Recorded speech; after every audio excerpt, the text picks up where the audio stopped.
Dictation start होगी 5 second बाद।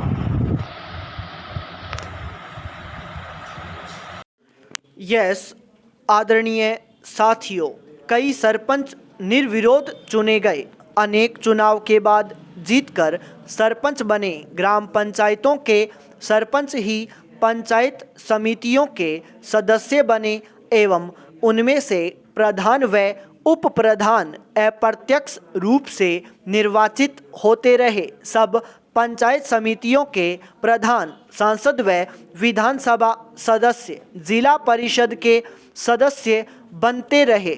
उन्हीं में से जिला परिषदों के प्रमुख चुनाव व उप प्रमुख चुने जाते रहे हैं। न केवल राजस्थान राज्य में ही अपितु देश के अधिकांश राज्यों में पंचायती राज व्यवस्था की स्थापना से आरंभ के वर्षों में इन संस्थाओं ने ग्रामीण विकास की दिशा में अच्छे परिणाम दिए, लेकिन कुछ वर्षों बाद किन्हीं कारणों की वजह से पंचायती राज संस्थाएं अपने सौंपे गए उत्तरदायित्व को सही ढंग से निष्पादित करने में असमर्थ दिखाई देने लगीं, अर्थात ये संस्थाएं अपेक्षित परिणाम देने में असफल रही। इसका सबसे बड़ा कारण इन संस्थाओं के पास वित्तीय साधनों की कमी रही। साथ ही अधिकांश राज्य सरकारों ने पंचायती राज संस्थाओं के चुनावों में भी अधिक रुचि नहीं ली। पंचायती राज संस्थाओं को अधिक गतिशील बनाने हेतु अशोक मेहता कमेटी ने सिफारिश की कि विकास कार्यक्रमों एवं योजनाओं को क्रियान्वित करने की जिम्मेदारी जिला परिषदों की हो। समिति के अनुसार पंचायतें 10-15 वर्षों की मंडल पंचायतें हों तो अधिक सक्षम होंगी। ये मंडल पंचायतें ग्रामीण विकास योजनाओं को क्रियान्वित करेंगी। साथ ही समिति ने पंचायती राज संस्थाओं के चुनाव मुख्य निर्वाचन अधिकारी से करवाने की सिफारिश भी की। ग्रामीण विकास की प्रशासनिक व्यवस्था व गरीबी उन्मूलन समस्याओं हेतु गठित GV.K.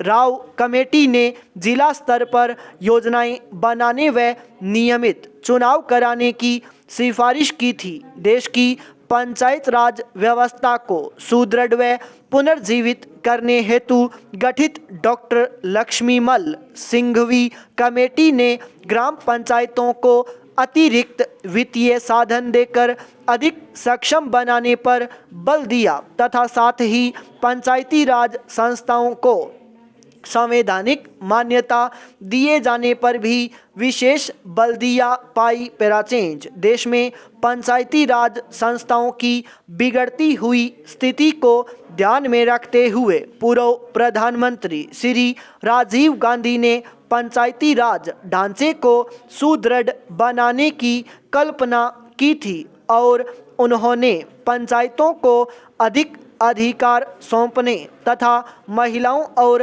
कमजोर वर्गों की इन संस्थाओं में अधिक से अधिक भागीदारी देने की परिकल्पना की थी। हमारे वर्तमान प्रधानमंत्री के प्रयासों से अब यह संभव हो पाया है कि इस संबंध में शुरू किए गए प्रयासों तथा राष्ट्रपिता महात्मा गांधी जी के ग्राम स्वराज के स्वप्न को साकार बनाने की दृष्टि से संविधान में 73वीं संशोधन की कुछ महत्वपूर्ण बातों का जिक्र करना चाहूँगा। पंचायती राज संस्थाओं को प्रथम बार संवैधानिक दर्जा दिया गया। सभी राज्यों में पंचायती राज की त्रिस्तरीय पद्धति लागू की गई, लेकिन जिन राज्यों की जनसंख्या 20 लाख से कम है वहां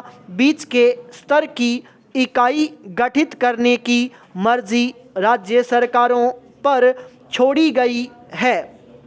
ग्राम सभा को वैधानिक दर्जा दिया गया। हर 5 वर्षों में अनिवार्य रूप से चुनाव होंगे। चुनावों की व्यवस्था एक स्वतंत्र चुनाव आयोग करवाएगा। पाई पैराचेंज महोदय, भारत जैसे बहुभाषा भाषी देश में जहां विभिन्न भाषा परिवारों की 1652 भाषाएं बोली जाती हों, अष्टम सूची के अनुसार भी देश की 18 प्रधान भाषाएं हों, खान पान, वेशभूषा, रीति रिवाज आदि की दृष्टि से भी एक प्रांत दूसरे प्रांत से बहुत भिन्न हो, वहाँ देश की अखंडता को बनाए रखने के लिए सबसे अधिक आवश्यक यह है कि संपूर्ण देश के नागरिकों का वैचारिक स्तर पर आदान प्रदान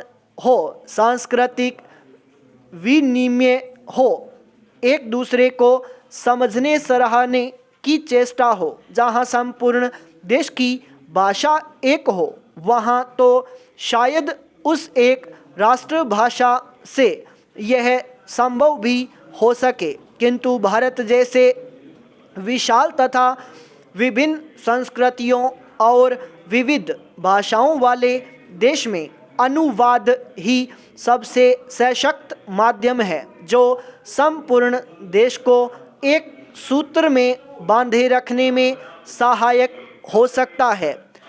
द्विभाषिकता का महत्व भारत में प्राचीन काल से रहा है। आज भी भारतीय जनसंख्या के सांख्यिकीय आंकड़े यह बताते हैं कि भारत में द्विभाषियों का प्रतिशत काफ़ी ऊंचा है।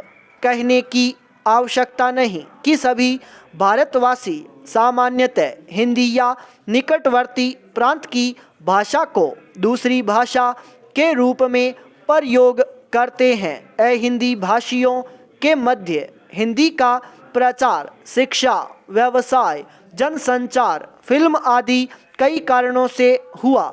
द्विभाषिकता का महत्व रोजी रोटी तथा आत्म विकास या आत्म प्रचार से बढ़ता है। यह द्विभाषिकता अनुवाद की मूल भीति है।